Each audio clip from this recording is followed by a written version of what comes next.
Hi guys, my name is Mark Ostreicher. People call me Marco, and I'm a partner in the Youth Cartel. And I'm excited for this opportunity to encourage you with some new stuff that's just kind of blowing my mind, and I'm super excited about it. I've done a lot of reading and research and even written books about teenage brain development, but I've just learned something new that I find so fascinating, and I think it has big time implications for our practice of youth ministry. I hope it'll challenge you like it's been challenging me. So I've drawn this to scale model of a human brain right here. I'm sure you recognize it. This is your brain not on drugs right here, okay? And I want to unpack three parts of the brain, a couple of which you may have heard of before.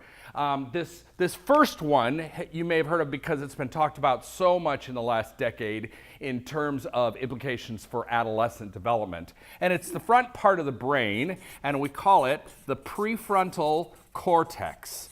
The prefrontal cortex is the brain's CEO. It's the decision-making center. It's the executive office. It's responsible for things like prioritization and impulse control, decision-making, wisdom, empathy, all of these higher-order thinking processes that really separate us from the rest of animals.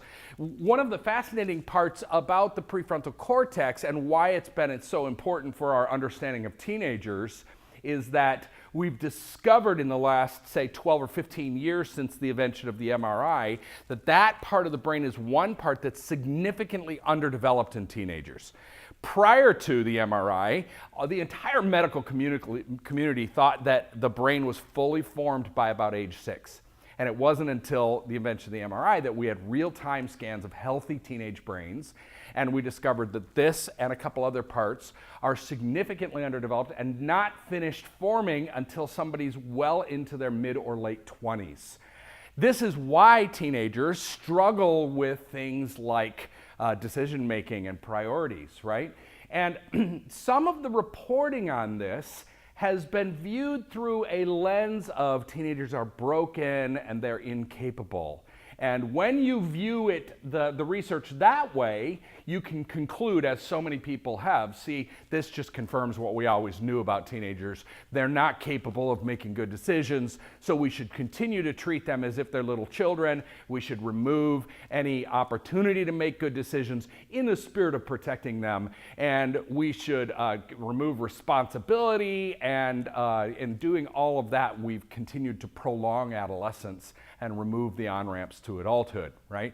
The other opportunity of a lens to view this through is, instead of teenagers are broken or a problem to be solved, instead the opportunity is to view them as a wonder to behold. And so I would suggest, from a creation viewpoint, what might God's intention have been in creating the human brain, specifically the teenage brain, with a prefrontal cortex that is not yet fully developed? We all know, just from our practice of youth ministry, just from our engagement with real teenagers, that they are really good at risk and passion. And those are two functions of an underdeveloped prefrontal cortex. And those two things, risk and passion, are things that can be, if viewed properly, a great gift to our churches and to our ministries. So you might have already heard about that. Another thing I want to point out is this little almond-shaped thing right down here. It's literally about the size of an almond, and because the brain has two halves, it literally is like two halves of an almond. And it is called the amygdala. Amygdala, if I can spell it. Amygdala. The amygdala is this kind of like really old part of the brain, sometimes in a part of the brain that's referred to as our lizard brain. Really, that's how scientists even talk about it. And it's the fear center of the brain, fear and anger, but specifically fear. And when you're overwhelmed with a sense of fear, your amygdala is firing like crazy, and it's just overriding everything else in the brain. So if you've got an amygdala that's totally highly developed, if you operate from a place of fear on a regular basis, that overrides your prefrontal cortex. You know this from experience. Sometimes when you're experiencing significant fear, you're not able to process it rationally. This is rational and logical thought, and the amygdala can override that. Now, these are parts of the brain I already understood, but the new thing that I've just learned about that's so fascinating is something that's in between, in this zone right here, and it is called the anterior cingulate. And I want you guys to all learn this phrase, anterior cingulate. Say it with me, anterior cingulate. The anterior cingulate, by the way, anterior means forward, right, as opposed to posterior. Anterior cingulate is this interesting part of the brain that functions as a buffer between the fear center of the amygdala and the prefrontal cortex.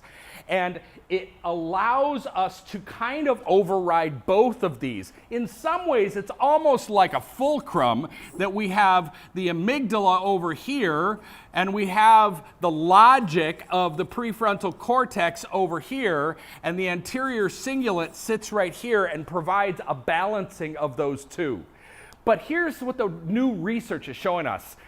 There's a fascinating book, by the way, called How God Changes Your Brain that unpacks all of this. And what it tells us is that people with a highly developed anterior cingulate are able to conceive of God as compassionate and personal. And they're more likely to be able to notice other people and their needs. And the anterior cingulate, when it is functioning well, it actually overrides or allows us to tamp down the fear that otherwise wants to overwhelm us. Now, a couple things to unpack this a little bit. Think about what kind of faith would be dominant if we have a part of our brain that is driving our faith. If you have a faith driven by a highly developed prefrontal cortex, you will have a logical and rational faith. Even an atheist might have a highly developed prefrontal cortex and be able to logically and rationally defend their position. And you've met, I'm sure, people who call themselves Christians and maybe are fully functioning Christians who really approach it from a logical, rational place. Of course, there are also people who operate primarily in their faith from a place of fear, and even kind of sections of the church primarily speak to this. This is not what we would consider a healthy or a thriving faith, right? What we really want is to understand God and ourselves in this place of love and compassion, right? So now the question comes, how do we develop this? Oh, here's where it gets really exciting. These two leading neuroscientists, neither of whom are Christians, which I think gives us a little bit more credibility. Their findings in research that they did was that the number one way to develop the anterior cingulate is prayer and meditation, by far greater than any other way. In fact, one of the studies they did was they took people who had never had any experience with prayer and meditation and got them to commit to 8 to 10 minutes a day, 6 days a week. And they found that within 2 months, there was a 50% increase in the functionality of the anterior cingulate, and that increase was permanent. You guys, this is how prayer changes us. I'm sure you've said to your teenagers before, yes, God is moved by prayer, but prayer also changes us. This is literally how prayer changes us. When we spend time daily in prayer and meditation, hopeful prayer and meditation, not fear-based prayer and meditation, right? But hopeful prayer and meditation, it rewires our brains, builds our capacity to understand God as compassionate and loving.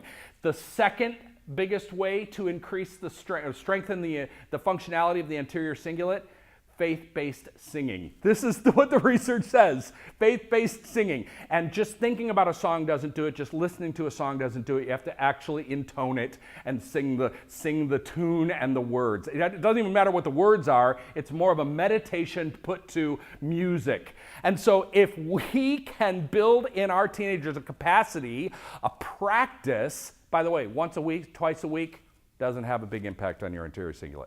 If we can build a daily practice of prayer and meditation and a little bit of singing, we actually can play a role in stewarding the development of teenage brains for a lifetime of faith, of vibrant and active faith.